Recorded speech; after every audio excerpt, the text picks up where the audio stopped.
Salut à tous. Aujourd'hui, on s'intéresse à Hugo Catalan, un acteur mexicain que beaucoup ont déjà vu à la télévision ou sur les plateformes de streaming sans forcément connaître son parcours. Présent à l'écran depuis l'adolescence, il a construit sa carrière étape par étape, en enchaînant les rôles dans les telenovelas et au cinéma, et en se forgeant une réputation pour ses personnages complexes. Surtout son rôle de Fermin Juaré dans La recette de l'amour, un personnage choquant et marquant qui a bouleversé toute l'intrigue. N'oubliez pas d'aimer la vidéo et de rester jusqu'à la fin pour découvrir toute l'histoire. C'est parti. Hugo Catalan est un acteur et réalisateur mexicain né le 22 mars 1982 à Mexico. Il y passe son enfance et développe très tôt un intérêt marqué pour le spectacle, ce qui l'amène à construire une carrière continue de plus de 25 ans dans la télévision, le cinéma et les séries diffusées en streaming. Il suit une formation professionnelle au Centro de formation actorale de TV Azteca, une école reconnue pour avoir formé de nombreux acteurs importants au Mexique. Il débute à l'écran dès l'adolescence, en 1997, avec la telenovela Al Norte del Corazón, qui marque son entrée dans l'univers des séries familiales et dramatiques typiques de la télévision mexicaine. Au début des années 2000, il multiplie les rôles et gagne progressivement en visibilité. Entre 2004 et 2005, il joue Rolando dans La vida et una canción, un format unitaire qui lui permet d'interpréter des personnages secondaires émotionnellement forts. En parallèle, il fait ses premiers pas au cinéma avec Corazón de Melón en 2003, où il incarne un danseur, un rôle modeste mais révélateur de son aisance physique et de son charisme. En 2006, il apparaît dans le film indépendant Así del Precipicio dans le rôle de Christian, confirmant sa capacité à passer du petit au grand écran. L'année suivante, il participe à des projets d'envergure internationale comme Caótica Ana du réalisateur espagnol Julio Medem, ainsi qu'au thriller Clandestino, ce qui élargit son champ d'action au-delà du Mexique. Sa carrière télévisuelle s'intensifie ensuite avec plusieurs telenovelas produites par TV Azteca. Il joue notamment dans Cambio de vida entre 2007 et 2008, Se busca un hombre dans le rôle de Carmelo, Contrato de Amor où il incarne Rodrigo de 2008 à 2009, et Alma Legal avec le personnage de Santos. Ces rôles consolident son image d'acteur solide, souvent associé à des intrigues romantiques complexes et à des conflits émotionnels marqués.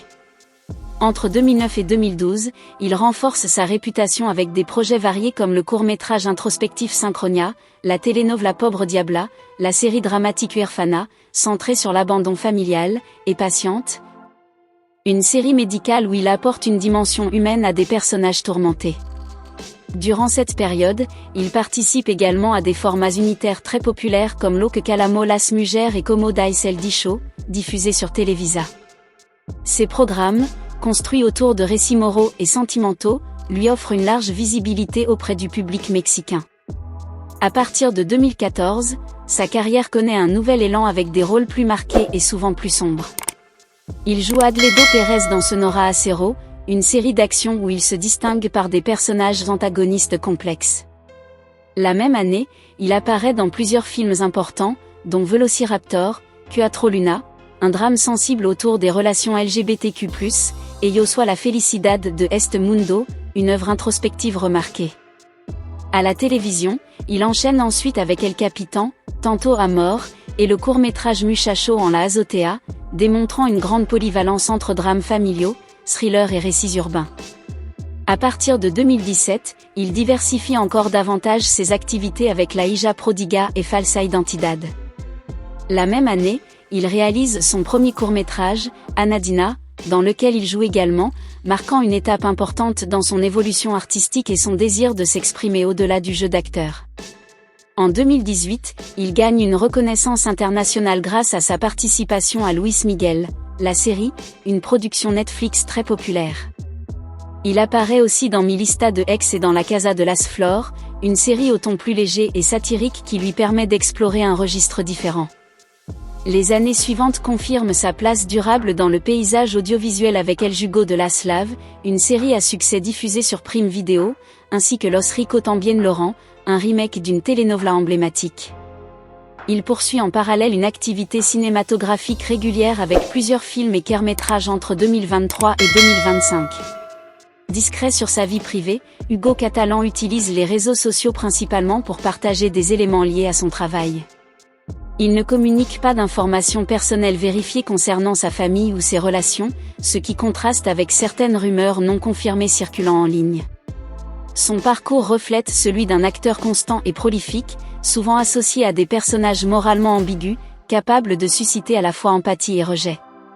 Il réussit également une transition notable entre les chaînes traditionnelles mexicaines et les plateformes de streaming internationales.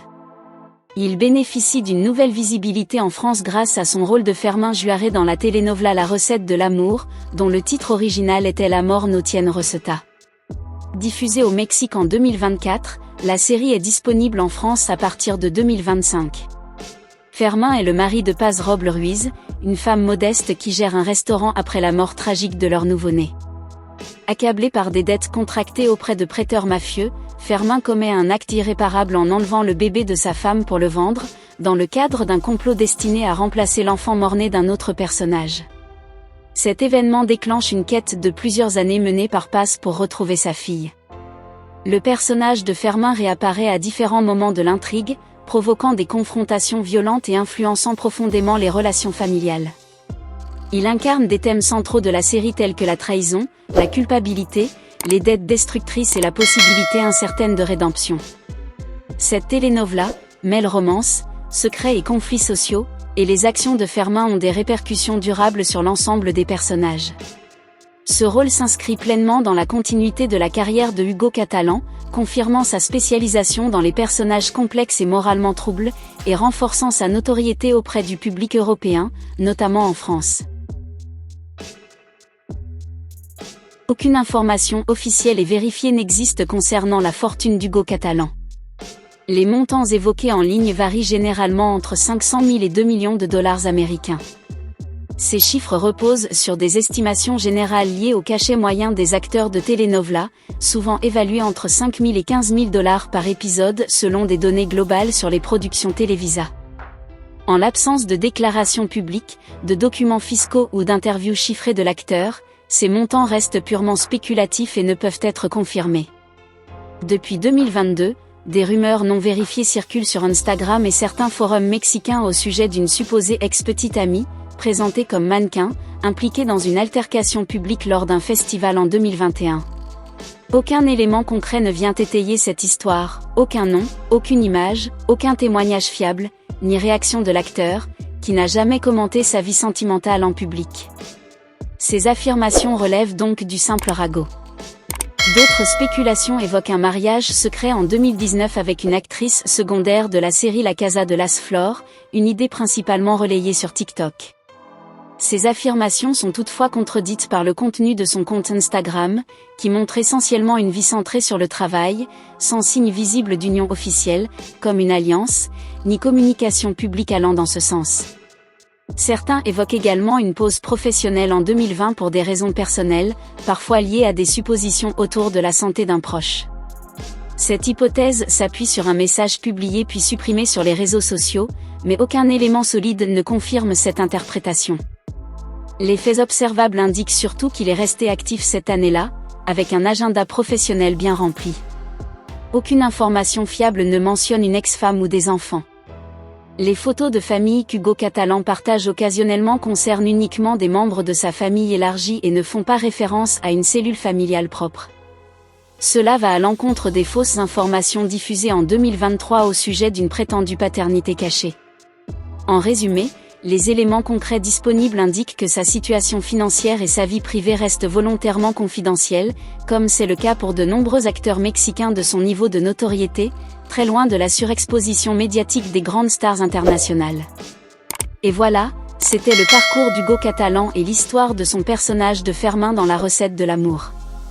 Alors, dites-moi ce que vous en pensez, Fermín est-il selon vous l'un des antagonistes les plus marquants de la série ? Auriez-vous réagi différemment à sa place, ou pensez-vous que son personnage était inévitable pour faire avancer l'intrigue ? Et surtout, Hugo Catalán a-t-il selon vous réussi à rendre Fermín à la fois détestable et captivant, ou aurait-il pu jouer ce rôle autrement ? J'aimerais aussi savoir quels autres personnages ou acteurs de La recette de l'amour vous aimeraient qu'on analyse dans une prochaine vidéo. Vos avis comptent vraiment et je lis tous les commentaires, alors n'hésitez pas à partager vos réflexions, théories et moments préférés de la série. Et bien sûr, si ce n'est pas déjà fait, abonnez-vous à la chaîne et activez la cloche pour ne rien manquer des prochaines vidéos. On se retrouve très vite pour continuer à explorer les secrets et les coulisses de vos séries préférées.